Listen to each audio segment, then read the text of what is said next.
da serpente, a mulher acaba comendo do fruto, e comendo do fruto, o pecado entra diante da humanidade.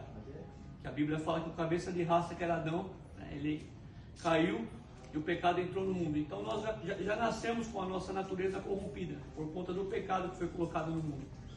Só que o que me encanta na Bíblia Sagrada é que Deus nunca tinha sido pego despreparado para nada. Assim que acontece a queda do cabeça de raça Adão, Satanás achou que havia feito uma verdadeira bagunça, havia feito uma verdadeira lambança.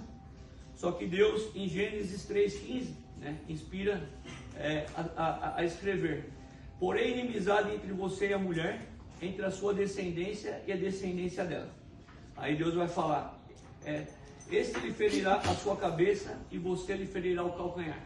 Ali Deus estava deixando de maneira clara para Lúcifer que o pecado havia se entrado no mundo, que a humanidade nasceria debaixo do pecado, com a natureza interior corrompida, mas que aquele que tinha feito a bagunça no céu feriria somente o calcanhar, mas queria ser levantado um que feriria a cabeça dele e que esmagaria a cabeça dele, que seria Jesus Cristo. Com o passar do tempo, calculo que Lúcifer a partir daí começou já a ficar de olho. Quem será esse homem que vai ser levantado? Quem será essa pessoa que vai esmagar a minha cabeça? E aí posso conjecturar aqui dizendo que ele começou a fazer uma varredura, para ver quem era. Fez uma varredura na vida de Moisés, para ver se era Moisés. Moisés cometeu pecado. Ele falou: esse não pode ser o homem que vai redimir a humanidade. E aí a partir daí ele começou a fazer uma varredura também na vida de Abraão, para ver se era Abraão. Abraão também comete pecado, e assim sucessivamente os outros profetas da Bíblia. Até, que no livro do profeta Isaías, Deus inspira Isaías a escrever, já dando sinais de quem seria que viria para redimir a humanidade do pecado e quem colocaria ele no seu devido lugar. Então a partir daí, no livro do profeta Isaías, capítulo 7, versículo 14, a Bíblia Sagrada vai deixar de maneira clara dizendo: por isso o Senhor mesmo dará a vocês um sinal. Eis que a virgem ficará grávida e dará à luz a um filho, e o seu nome será chamado Emanuel. Calculo que a partir daí Lúcifer começou a ficar mais embasbacado ainda, porque ele não sabia quem era até então, ele não sabia de onde viria aquele que redimiria a humanidade, e calculo eu que a partir daí ele ficou ainda mais embasbacado. E aí a Bíblia vai falar também no livro do profeta Isaías a respeito do príncipe da paz, dizendo que ele seria chamado maravilhoso, conselheiro, Deus forte, Pai da eternidade e príncipe da paz. Bom, resumindo, ele continua fazendo uma caçada para tentar achar quem era. E aí todos conhecem a história. Passa-se o tempo com o cumprimento da promessa, que essa profecia do profeta Isaías foi 700 anos antes do nascimento do Messias. Passa-se um tempo, nasce um menino, uma manjedoura, sem ter onde reclinar a cabeça.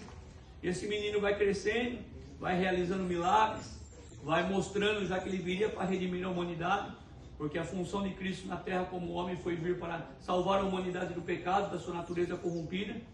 E esse menino vai desenvolvendo o seu ministério e começa uma caçada de Lúcifer na vida dele também. Só que ele tentou, do começo ao fim da vida de Cristo, abortar a missão que Cristo tinha da remissão da humanidade. E uma das passagens mais bonitas do Novo Testamento mostra claramente falando, Cristo já está no derradeiro, já indo para a cruz do Calvário, já quase para cumprir a sua missão. E a Bíblia fala que, calculo eu que Lúcifer deveria estar no rastro dele. E Jesus olha ele se aproximando e fala: aí se aproxima o príncipe desse mundo. Então que ele vai dizer que só comigo ele nada tem. Dali em diante, Cristo seguiria para a cruz do Calvário, passaria pela via dolorosa, sofreria a morte de cruz, como todos sabem, que era a morte de cruz para morrer pela humanidade. E após a morte de cruz para morrer com a humanidade, ele vai deixar de maneira clara na sua ressurreição. Na sua ressurreição no Evangelho de Mateus, capítulo 20, versículo 28, ele vai deixar de maneira clara na sua ressurreição dizendo: toda autoridade me foi dada nos céus e da terra. Aí ele vai dar a ordem, que seria para todos os povos, tribos, línguas e nações. Portanto, vão e façam discípulos de todas as nações, batizando-os no nome do Pai, do Filho e do Espírito Santo. Nota que ele fala: portanto, vá e faça discípulos de todas as nações. Ou seja, a ordem foi dada para os 4 cantos do mundo. Vocês vão formar discípulos de todas as nações e vocês vão batizá-los no nome do Pai, do Filho e do Espírito Santo. Por que nós não cremos no batismo de quando se nasce, né, da pessoa batizar quando nasce? Porque a pessoa quando nasce ela não crê em nada, né? Ela é uma criança, ela não tem a boca dela para crer em nada nem para professar a sua fé. E a Bíblia fala que nós temos que confessar a Cristo como único, suficiente Salvador e depois descer as águas do batismo. Então nós cremos que a partir da confissão e a partir do arrependimento é que passa a valer, né, você matar sua velha criatura para nascer da nova. Então ele fala, façam discípulos batizando no nome do Pai, do Filho e do Espírito Santo. E o detalhe, Johan, após o seu batismo, Cristo fala, ensinando-os a obedecer tudo o que eu ordenei. Então você tem agora uma função de você descer as águas do batismo, matar a sua velha criatura, nascer da nova. Você matar sua velha criatura e nascer da nova, a nova criatura que vai nascer em você. Jesus, quando ele foi ao Pai, ele falou, eu enviarei o Consolador, a saber, o Espírito da verdade. Ele falou, e ele estará com vocês e morará com vocês. O que é o Espírito da verdade? O privilégio que nem os homens do Velho Testamento teve. Por quê? Porque os homens do Velho Testamento, o Espírito Santo descia, cumpria a sua função e voltava de novo. No Novo Testamento, o Cristo falou, ele não só estará com vocês, como ele morará dentro de vocês. Eu sempre costumo dizer, não tem como explicar o que é essa morada do Espírito Santo, não tem como te falar até você sair daquelas águas. Mas posso afirmar para você, é o maior e melhor presente que Deus deixou para a humanidade. É uma paz que o mundo jamais conhece, né? É algo tão maravilhoso, mas tão maravilhoso, que se você vê que quando Davi ele peca diante de Deus, Davi ele chega a dizer assim após o pecado, retira tudo de mim. Pode retirar palácio, pode retirar mulheres, pode retirar o que o senhor quiser. Só não retira uma coisa, não retira o Espírito Santo de mim. Porque Davi sabia que sem a morada do Espírito Santo ele não seria nada, ele não iria a lugar nenhum, ele estaria à mercê da própria sorte. Então é a maior e melhor decisão que você está tomando na sua vida nessa manhã. A Bíblia fala, ensinando a obedecer tudo que eu ordenei a vocês. E a promessa de Cristo, para terminar, ele deixou de maneira clara dizendo, e eis que estarei convosco. Eu sempre costumo dizer nessa passagem, não é um dia, não é uma semana e não é um ano.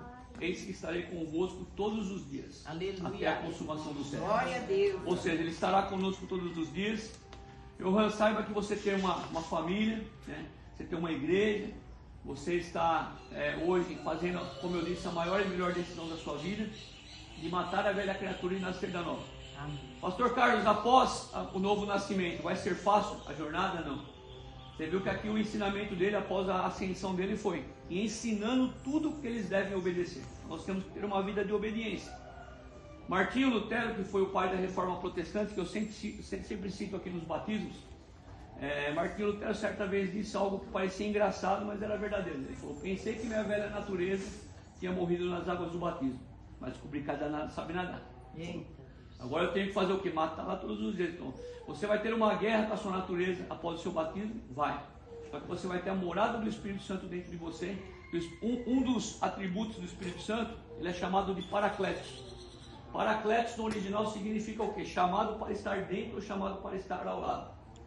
Todas as vezes que o pecado bater a porta da sua alma, todas as vezes que tentarem fazer com que você volte atrás da sua fé, com as suas lutas e guerras espirituais, o Paracletos, que é a morada do Espírito Santo, vai estar dentro de você. E um dos atributos também do Paracletos, ele é chamado de dínamos no original.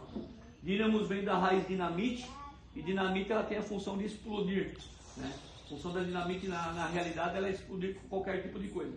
A morada do Espírito Santo vai ser uma dinamite dentro de você para explodir as suas tentações, explodir a sua carne e para fazer com que você venha a cada dia manter uma vida de santidade diante de Deus. Para encerrar, certa vez me indagaram, né? Pastor, 1 Pedro capítulo 1, né, a partir do versículo 15, fala, sede santos, assim como eu sou santo. E aí a pessoa me indagou e falou, mas pastor, essa palavra santa é impossível o ser humano ser. Ninguém é santo mesmo estando diante de Deus. Eu falei para ele, só que você não estuda a Bíblia Sagrada, porque se você ver o significado da palavra santo no original, santo significa ser separado.